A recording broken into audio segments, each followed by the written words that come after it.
రాజకీయ పార్టీలు సమావేశాలు జరుపుకోవడం కొత్త కాదు. అయితే తెలుగుదేశం పార్టీ నిర్వహించుకునే మహానాడుకు ప్రత్యేకత ఉంటుంది. అది ఒక పార్టీ కార్యక్రమం మాత్రమే కాదు, అదొక ఉద్విగ్న భరిత సన్నివేశం. తెలుగు ప్రజలతో విడదీయరాని బంధం కూడా. వేలాది మంది పార్టీ ప్రతినిధులతో క్రమం తప్పకుండా మహానాడును ఒక పండుగలా జరుపుకోవడం తెలుగుదేశం పార్టీ ప్రత్యేకత. 1982లో తెలుగుదేశం పార్టీని స్థాపించిన ఎన్టీఆర్ మహానాడు నిర్వహణను ప్రారంభించారు. నాటి నుండి నేటి వరకు అధికారంలో ఉన్నా లేకపోయినా మహానాడును క్రమశిక్షణతో నిర్వహించగలగడం ఆ పార్టీ ప్రత్యేకత. పార్టీ అధ్యక్షుడిగా ఎన్టీఆర్ ఉన్నప్పుడు గండిపేటలోని పార్టీ కార్యాలయం వద్ద మహానాడు నిర్వహించేవారు. పండుగ వాతావరణంలో ఈ కార్యక్రమం జరిగేది. పెళ్లిళ్లు, పేరంటాలకు హాజరైనట్టుగా పార్టీ ప్రతినిధులు ముస్తాబై ఈ కార్యక్రమంలో పాల్గొనేవారు. ఉమ్మడి రాష్ట్రంలో విజయవాడ, విశాఖలో నిర్వహించిన మహానాడుకు జాతీయ నాయకులు హాజరయ్యారు. నాటి కాంగ్రెస్ వ్యతిరేక శక్తులకు మహానాడు వేదికగా ఉండేది. 3 రోజుల పాటు జరిగే ఈ కార్యక్రమం పార్టీ ప్రతినిధులకు ఒక అనుభూతిని మిగిల్చేది. పార్టీ అధ్యక్షుడిగా ఎన్టీఆర్ ఉన్నప్పుడు ప్రస్తుత పార్టీ అధినేత చంద్రబాబు నాయుడు ఆయనకు కుడి భుజంగా వ్యవహరిస్తూ మహానాడు నిర్వహణలో కీలక పాత్ర పోషించేవారు. తెలుగుదేశం పార్టీలో ఇప్పుడు 3వ తరం ప్రవేశించింది. కడపలో నిర్వహించిన మహానాడు బాధ్యతను 3వ తరానికి చెందిన లోకేష్ చేపట్టారు. ఒక్క వాంఛనీయ సంఘటన కూడా జరగకుండా కడప మహానాడు గ్రాండ్ సక్సెస్ అయింది. ముగింపు రోజున నిర్వహించే బహిరంగ సభకు జనం భారీగా హాజరవడంతో నిర్వాహకులు ఊపిరి పీల్చుకున్నారు.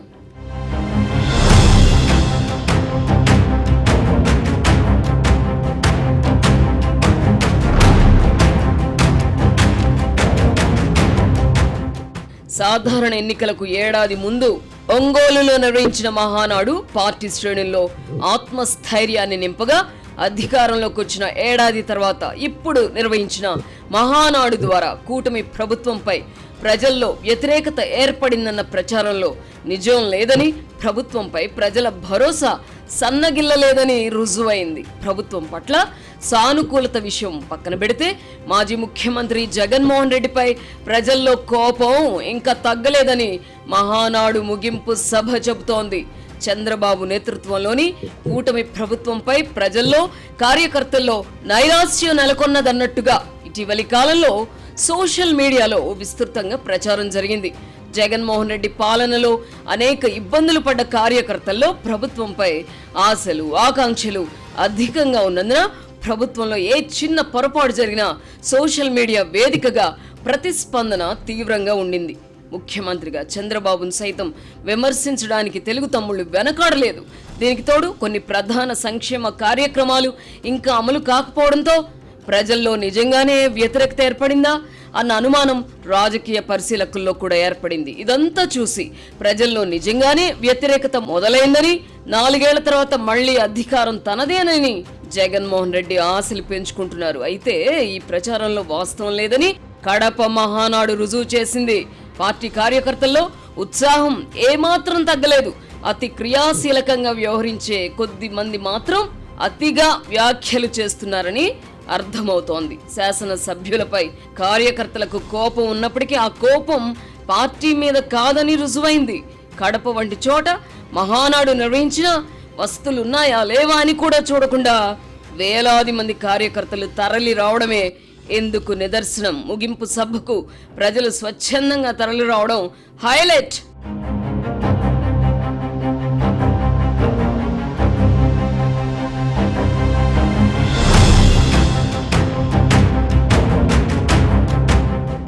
నిజానికి కడప జిల్లా నుంచి గెలిచిన ఎమ్మెల్యేలపై పార్టీ కార్యకర్తలు సంతృప్తిగా లేరు, తీవ్ర అసంతృప్తితో ఉన్నారు. చంద్రబాబు మీద ప్రేమ తగ్గకపోయినా స్థానిక ఎమ్మెల్యేలపై ఆగ్రహంతో ఉన్నారు. అయితే మహానాడు విజయవంతం కావడానికి ఇవేమీ అడ్డు రాలేదు. ఇదే ఈ మహానాడు ప్రత్యేకత. ఈ మహానాడులో మరో 3-4 ప్రత్యేకతలు కనిపించాయి. కార్యకర్తల మనోభావాలను గుర్తించిన అధినేత చంద్రబాబు నాయుడు తన ప్రసంగంలో కోవర్టుల గురించి ప్రత్యేకంగా ప్రస్తావించారు. ఎన్నికల తర్వాత అప్పటి వరకు వైసీపీలో అధికారం చెలాయించి తమను ఇబ్బంది పెట్టిన వారు ఇప్పుడు ఎమ్మెల్యేల చుట్టూ చేరి అధికారం చెలాయిస్తున్నారని కార్యకర్తలు ఆగ్రహంగా ఉన్నారు. ఎమ్మెల్యేల పంచన చేరుతున్న కోవర్టుల కారణంగానే పల్నాడు జిల్లాలో ఇటీవల 2 కార్యకర్తలు హత్యకు గురయ్యారు. ఈ విషయం ముఖ్యమంత్రి చంద్రబాబు దృష్టికి కూడా వచ్చింది. ఈ కారణంగానే ఒక పథకం ప్రకారం పార్టీలో చేరుతున్న కోవర్టుల విషయంలో అప్రమత్తంగా ఉండాలని ఆయన పార్టీ శాసన సభ్యులను పరోక్షంగా హెచ్చరించారు. ఈ సమస్యను అధిగమించడానికి ఎటువంటి చర్యలు చేపడతారో చూడాలి. అదే సమయంలో ఎమ్మెల్యేలను కట్టడి చేయవలసిన అవసరాన్ని ఈ మహానాడు గుర్తు చేస్తోంది.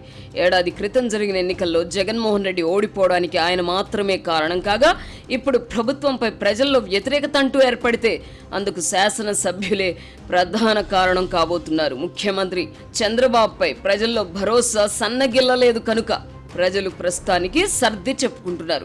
ఈ దశలో ఎమ్మెల్యేలను కట్టడి చేయని పక్షంలో దాని ప్రభావం పార్టీపై పడుతుంది.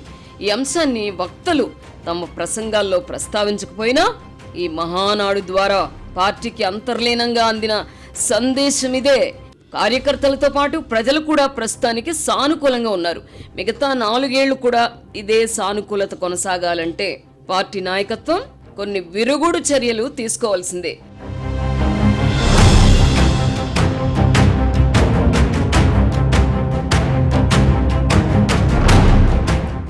ఈ విషయం అలా ఉంచితే ఈ మహానాడులో లోకేష్ ప్రత్యేక ఆకర్షణగా నిలిచారు. 3వ తరం ప్రతినిధిగా పార్టీ బాధ్యతలు మోయగల శక్తియుక్తులు తనకున్నాయని ఆయన నమ్మకం కలిగించారు. మహానాడులో ప్రసంగించిన లోకేష్ను నిశితంగా గమనిస్తే అతనిలో మూర్తి భవించిన ఆత్మవిశ్వాసం కనిపించింది. గతంలో కొంత తొట్రుపాటు కనిపించేది.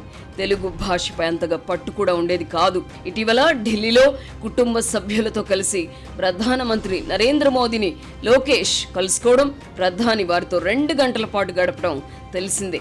ఈ సందర్భంగా లోకేష్కు కొన్ని సూచనలు చేయడంతో పాటు అతడిలో తాను గమనించిన మార్పు గురించి కూడా ప్రధాని మోదీ ప్రస్తావించారు. మీలో పరిణితి కనిపిస్తోంది, ఆత్మవిశ్వాసం తొణికిసలాడుతోంది, మీ ప్రసంగాలలో మార్పు స్పష్టంగా కనిపిస్తోంది. ఈ మార్పును నేను గమనించాను. మొదట్లో తడబడిన మీరు ఇప్పుడు ఆసుగా ఉపన్యసిస్తున్నారు అని ప్రధాని మోదీ ప్రశంసించారు. అదే సమయంలో చంద్రబాబు నీడ నుంచి బయటపడి సొంతంగా ఎదిగే ప్రయత్నం చేయాలని కూడా లోకేష్కు ప్రధాని సూచించారు. ప్రధాని పరిశీలన నిజమే. గతంతో పోలిస్తే లోకేష్ ఇప్పుడు రాటుదేలారు. నిజం చెప్పాలంటే ముఖ్యమంత్రి చంద్రబాబు ఉపన్యాసాలు ప్రజలను ఆకట్టుకునే విధంగా ఉండవు. ఆయన తెలుగు భాష కూడా అంత బాగోదు. 2019కి పూర్వం తెలుగులో మాట్లాడడానికి తొట్టుపడిన లోకేష్ ఇప్పుడు అనర్గళంగా మాట్లాడుతున్నారు. లోకేష్ భాష కూడా బాగా మెరుగైంది. అదే సమయంలో అతడిలో ఆత్మవిశ్వాసం కొట్టొచ్చినట్టు కనిపిస్తోంది. బాడీ లాంగ్వేజ్ కూడా అందుకు అనుగుణంగా మారింది. సాధన వల్లనే ఇది సాధ్యమై ఉంటుంది.